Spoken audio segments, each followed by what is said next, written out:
So we get two types of charge, and I know that from last semester or before Christmas, studying for a science test with my 11-year-old son in grade 5 science, I know they do electricity in science, and I know they do quite a bit of the stuff, in fact, that we're going to do today in science.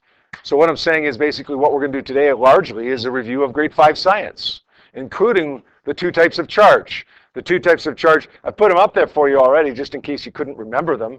I didn't want to make you feel bad after saying we were just doing grade 5 science. Positive and negative charge. Positive charge comes from what versus negative charge? We'll go into a little bit more detail than they do in grade 5, but in the end, the same basic topics here. Where do we get positive charge coming from? Let's say I rub a balloon against my hair, and the balloon becomes positive, and my hair becomes negative. Okay, what does that mean? What does the positive balloon mean, or the negative hair mean? Yes, protons are positive, good. Does that mean if we get a positively charged balloon, that the balloon is just made up of protons and all the electrons are gone now? No? So what does it mean then? Good, good. If you have positive charge, it means you have more protons than electrons. You always have electrons. You always have protons. But if we have a positively charged object, we're going to have more protons than electrons.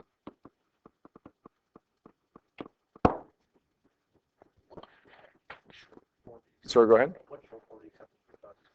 Yeah, proton would be, Tristan just asked what short form would we take for proton. A proton would be P positive, and an electron would be E minus. You ever seen this symbol, E plus? We'll talk about that in our last unit. E plus. Anybody know what an E plus is? P plus is a proton. E minus is an electron. E plus would be a... No. Oh, it does. A what? No. A pro-electron? You're actually not that far off, believe it or not. But you ever heard of a positron? You ever heard of a positron? It's antiparticle. You ever heard of antimatter? Anybody ever watched Angels and Demons or read the book Angels and Demons? Right? Antimatter. E plus would be a positron, exactly the same as an electron, except for the charge. It's positive. No, because proton is not a fundamental particle. So, all right, where do we get negative charge from? Right? Good. If you have more electrons than protons, or you could say less protons than electrons, right? Since Tristan asked me for the short form of a proton and an electron, we'll use that now. More electrons than protons. You guys know the basic structure of the atom, right? What do you have inside the nucleus? Neutron, yes. It's easy to remember the nucleus, so the neutron is inside the nucleus because they kind of start off the same, right? Even though the spelling is a little bit different. Neutron, nucleus. Okay, the neutron is in there. Of course, it doesn't have any charge. It has a mass. It's roughly equivalent to a proton. Not quite, a little bit heavier, but roughly equivalent to a proton. Zero charge, though. No positive, no negative. What else is in the nucleus? Protons. No, there's protons. Yeah, absolutely. If it's you're always going to have protons inside the nucleus, right? If it's hydrogen, like you're saying there, Caden, then you're still going to have a proton in there. But if it's normal hydrogen, regular hydrogen, with the isotope H1, then you're not going to have any neutrons. But this proton will still be there, right? It's not a nucleus if you don't have any protons. When I was, 20 years old, whatever, I was taking my physics degree. I was in my third-year physics course, a third-year physics course called Modern Physics. And I remember explaining an answer to a question. I don't even remember what the question was. I got it wrong. And I remember explaining it in such a ridiculous way. I justified it by saying, because the protons orbit around the nucleus and blah, blah, blah, blah, blah, sometimes when you're writing a test and you're kind of in that panic mode, you do stupid things. Like saying when you're 20 years old in the third year of a physics degree, that protons orbit around the nucleus. They don't. Okay, they don't orbit around the nucleus. So if you get this right, okay, if we ever have to know this on a test, and you get this right, that means you're smarter than I am. Or at least smarter than I was in my third year university. Okay? Or at least you didn't make the same dumb mistake that I made when I was in my third year university. So protons are heavy, neutrons are heavy, protons are positive, neutrons are neutral, and they're all inside the nucleus there. And they're pretty tightly bound inside the nucleus. These things are the electrons that are orbiting around the nucleus, right? And they're pretty light, but they have the same charge as the proton, right? Except opposite sign. What is the charge of a proton or electron? Proton positive or negative? Positive. Electron is negative, right? Anybody know what it is? How much positive it is? We might have talked about this in chemistry class a little bit in terms of the relative charge. A proton would be +1, and the electron would be -1. Now, there's no units after that because it's just comparing the two together. It's like saying, look, two cars are traveling down the highway at the same speed. They're both going 1. 1 what? Well, it doesn't matter. They're the same speed. It's 1 to 1, right? They're both going the same speed. When we say the charge of an electron and a proton is -1 and +1, that's what we're doing. We're comparing the two of them. Okay? There is a unit for charge, however, that describes charge, just like there's a unit for speed. The two cars going down the highway are going at 105 kilometers per hour, or whatever. The charge of an electron and a proton are measured in a unit called a coulomb. You guys heard that in chemistry before? Yes? Okay, I guess if you haven't learned it in chemistry before, you should pay attention more in chemistry. Named after a guy named Charles Augustin de Coulomb. Did some work with electricity, obviously, a couple hundred years ago. The coulomb is a really, really big unit of charge. Just like, what's a unit for distance? What's a unit that measures distance? Meters, yeah. Okay, meters is the standard unit that measures distance, right? Although we can use kilometers or millimeters, right? What's another one? What's a bigger one than kilometers? Miles. Miles is a little bit bigger. Sorry? Light years is the one I was looking for, actually. Light years is a huge unit of distance. That's actually the distance that light will travel in 1 year. Now, light travels a long way in 1 year. Light will travel from Halifax to Victoria and back again about 30 times, 30 return trips across Canada in 1 second. So how far does it travel in a year? A long way. A light year is a really, really big unit of distance. It's not the standard unit of distance. It's just a really, really big unit of distance that's sometimes convenient to use. A coulomb is also a really, really big unit, but this time it's a big unit that measures charge. To get some perspective here, it would take approximately this many electrons to get 1 coulomb of charge. This isn't an exact number, but it is to the right number of decimal places, okay? Right number of zeros.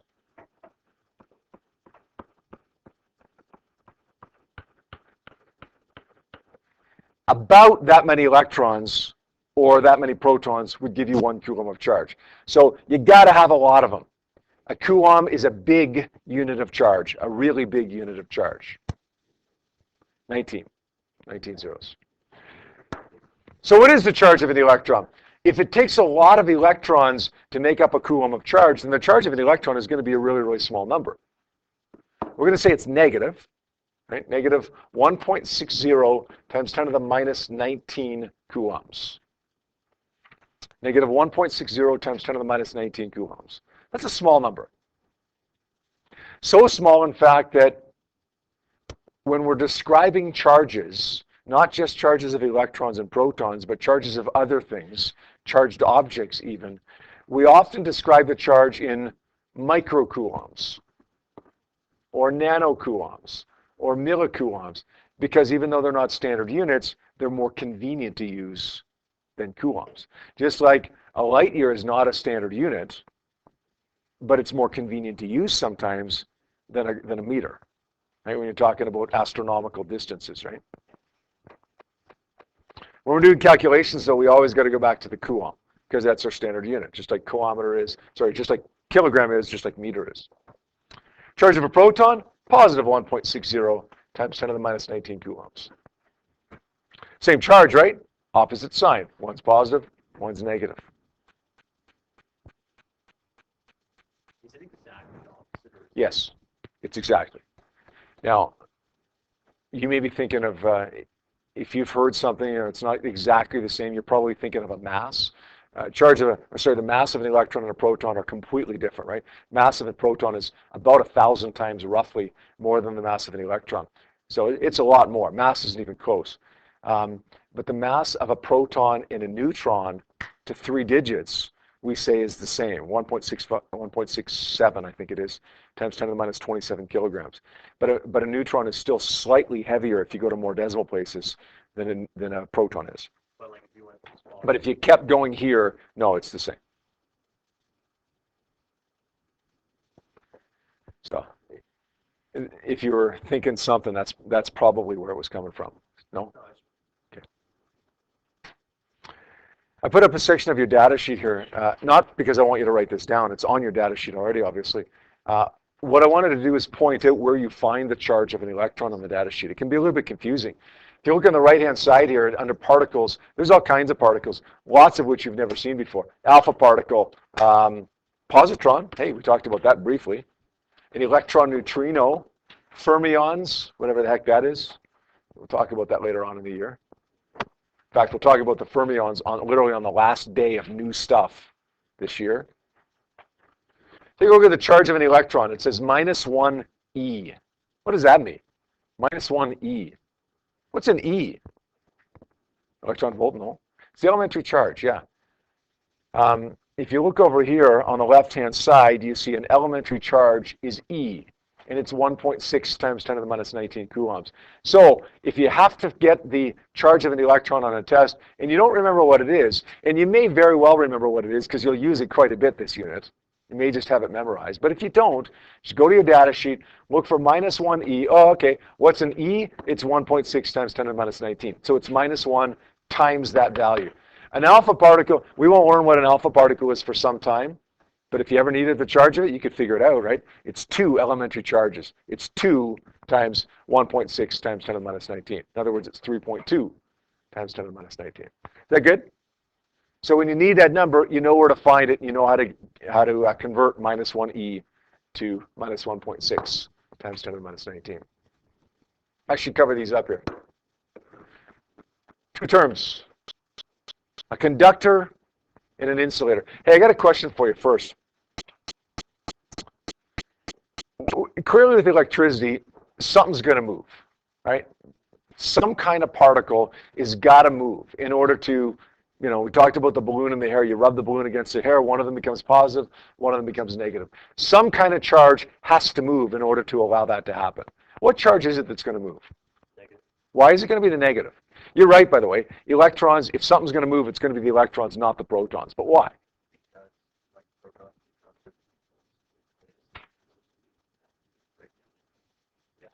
Good, good. Good answer. We've got a nucleus here with a proton and the neutrons inside it, and the neutrons are really irrelevant to this whole thing about electricity anyways because they don't have any charge. The protons are pretty tightly bound inside the nucleus by this force that we call the strong nuclear force. It's an attractive force that pulls proton to proton and pulls proton to neutron. It's a pretty strong force, hence the strong nuclear force. There's electrons orbiting around the nucleus that are also pulled towards the protons, pulled towards the nucleus. But that's not by the nuclear force, that's by an electric force. Okay, it's an attractive force just the same as a nuclear force is, but it's a lot weaker. So you got 2 forces that are keeping this atom together. The force that's keeping all this stuff together, that's the strong nuclear force, and then the force that's keeping the electrons inside that atom, which is the electric force. The electric force is weaker. If you're going to overcome one of those forces, it's easier to overcome the weaker force. If something's going to move, it's going to be the one that's held in place by the weaker force. It's going to be the electrons. Does that make sense? Now, it is conceivable that you could get protons leaving the atom, but not in an electrical interaction. That would be a nuclear reaction, if that's the case. Radioactivity or fission or fusion, some type of nuclear reaction, which is not going to happen under normal circumstances. It doesn't happen, you know, when you rub a balloon against your hair, you don't get a nuclear reaction taking place. All right. So we talked about what moves. I've given you a little hint now as to what a conductor is. Anybody want to take a stab at the definition for a conductor, having just heard what I just said? Go ahead. Okay, it allows electrons or negative charges to move along it. Okay, that's not a bad definition. A conductor is a material. Okay, obviously, it's got to be some kind of material in which the electrons in the outermost regions, so these electrons out here, the ones that are furthest away from the nucleus, are pretty free to move about. They're still attracted to the nucleus, and they don't want to leave the atom. They want to stay there because they're attracted to the nucleus. But they're not all that strongly attracted to the nucleus. It's kind of like as Tristan, walks around the school. He's got this group of women that are constantly following him, really, really close, and they're really, really strongly attracted to him, and they're not going to leave. But the ones that are kind of on the peripheral there, they're kind of just, they're a little ways away from him. They're attracted to him, but you know what? The entourage, yeah. Then Adam comes along, and these girls on the outermost edges of this, following Tristan around, are like, you know what? Adam's kind of cute too. I don't know what they see in him, but Adam, I think it is actually, and the hair maybe too. The hair. The ones that are closest, they're not going to go anywhere. Okay, but the ones that are furthest away, these ones are pretty free to move about. Okay, they're attracted to the nucleus, but they're not attracted that strongly. So they can just as easily just get up and leave and go find somebody else. Go find Adam. Okay? So it's a material in which the electrons in the outermost regions are, that might not be a good phrase there, free to move, fairly free to move, right? They're not that strongly attracted to the nucleus. All right, what's an insulator then? If a conductor allows electrons to move or has electrons in the outermost region that are pretty free to move about, yeah, they're pretty tightly bound. The opposite to that, right? They're pretty tightly bound to the nucleus. So Chase is walking around now. Chase has got these girls following him around, kind of really, really close to him. Okay, and they're pretty strongly attracted to Chase. And then there's this secondary group of girls that are, quite a bit further away, but they're pretty strongly attracted to him too. They're not going anywhere. So the second group of girls would leave Tristan and say, I will go to Adam. But around Chase, the second group of girls, hey, we're not going anywhere. The outermost electrons are too strongly attracted, so they're not going anywhere.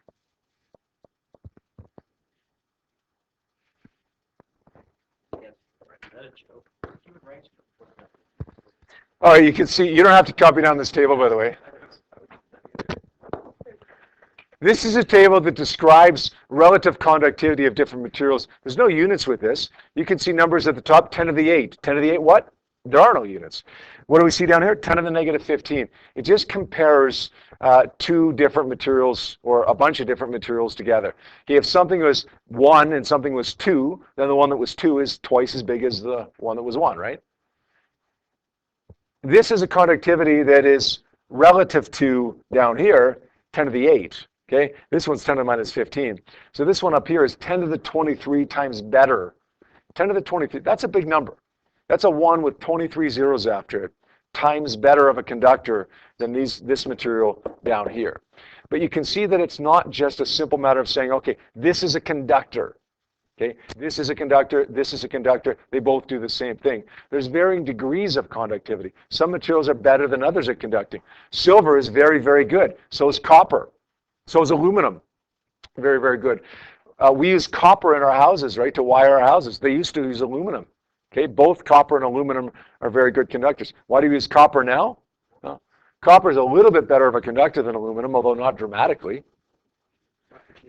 Copper is actually very expensive now, actually, very expensive. Yeah.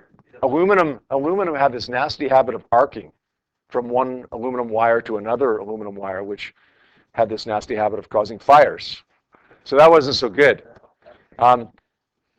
You're not even allowed to use aluminum wiring now. Building code says you can't use aluminum wiring because of that. You have to use copper wiring now. Copper is a good conductor. Okay? And it doesn't have that issue of arcing from one to the other, not nearly as badly, at least as aluminum does. Copper is very expensive, though. I mean, now there's issues now. You guys may have heard this in the news, even. Every once in a while you hear this. Sounds silly, but this copper theft. Like people will steal wire, like from maybe they're putting up a power line somewhere, and these guys come in with a big truck and steal wire. Sometimes you've even had guys literally go down in manholes in the middle of the night and try to steal wire from. People have been electrocuted trying to steal wire because copper is so expensive now. It's a commodity. It's just like almost like gold and silver is now. Not quite that much, but it's very expensive now. But it's a good conductor, and we're pretty much stuck with it using it in our houses because we can't use aluminum because it arcs too much. Look down here, though, guys. We see rubber and glass. Okay, if we had to predict what would not conduct electricity, what would be a good insulator, we probably would have predicted something like like rubber or wood or glass or something like that, right? What do you notice about the conductors? What do they have in common with each other? They're metals. They're metals, silver, copper, aluminum, and so on. What do you notice about these things that are good insulators? They're non-metals. They're non-metals. You guys have learned this in chemistry class probably, right? The electrons in the outermost levels of metals, they're not as tightly bound in there, right? It's easier for those electrons to go somewhere. That's why they're conductors. That's why metals are better electricity conductors than something like rubber or wood or glass. Make sense? Don't worry about any of those numbers, guys. From this table, all I want you to take away from it basically is, look, there are varying degrees of conductivity, and metals are generally speaking good conductors, and non-metals are generally speaking not very good conductors. One more thing. Listen, it's only 1:36, and we've only got one more thing here. I want to talk about the laws of electric charge. We've listed them in a particular order here, but it's not like Newton's laws. Okay, Newton's first law is a very defined law, Newton's second law, and so on. We can put these in any order. It's not like the first law of electric charge. Okay? We could reverse them and it would be correct as well. The first one we have listed is opposite charges attract each other. Positive attracts negative, negative attracts positive. That's why the electron is held in orbit around the nucleus, because the protons inside the nucleus attract the electrons. Just like the sun attracts by gravity the Earth. The protons attract by electric force the electrons. Like charges repel each other. Positive repels positive, negative repels negative. And be careful here, we're not talking about magnetism. A lot of people are going to get magnetism and electricity confused. Two different things. Okay, when we put a north pole against a north pole, they push each other apart. That's not this. Okay, that's like poles repelling, which is not an electrical phenomenon, it's a magnetic phenomenon. When we have a positive charge and a positive charge, put them close together, they'll push each other apart.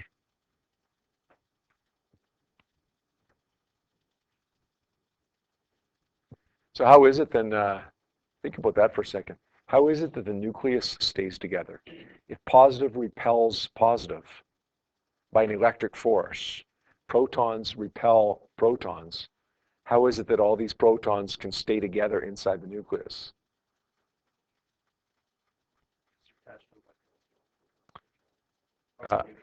No, actually, no, that's not why. Well, that's part of it, actually. But they're not attracted by the same force, by that electric force. Okay, there is no electric force between a proton and a neutron because we say charge attracts neutral. Charge doesn't attract neutral. Charged objects attract neutral objects. Protons don't attract neutrons. We'll talk in a couple of days about why you have to have a charged object as opposed to just a positive or neutral charge. That's not why the nucleus stays together. We alluded to it just a few minutes ago, actually. There's two forces that are acting here. There's the electrostatic force, which in this case between proton and proton is repulsive. But then there's that strong nuclear force, which is an attractive force. Which one did we say was stronger? The strong nuclear force is stronger. So there is a force that wants to push the nucleus apart, but the nuclear force pulls it together, and it's normally a stronger force. Sometimes it's not a stronger force, and we'll talk in our last unit about why it's not a stronger force sometimes. When it isn't, what happens? It breaks apart. Radioactivity. Some kind of radioactivity takes place, and carbon changes into nitrogen, or uranium changes into thorium, or something like that. Right? We change the number of protons inside the nucleus because it splits apart. So opposite charges attract, positive attracts negative, like charges repel, positive repels positive, negative repels negative, and charged objects attract neutral objects. It's an important word. We don't know exactly why it's an important word yet. We'll talk about that in a couple of days when we go into more detail on how we charge objects. Okay, does that make sense? Good, excellent. Well, that's it for today.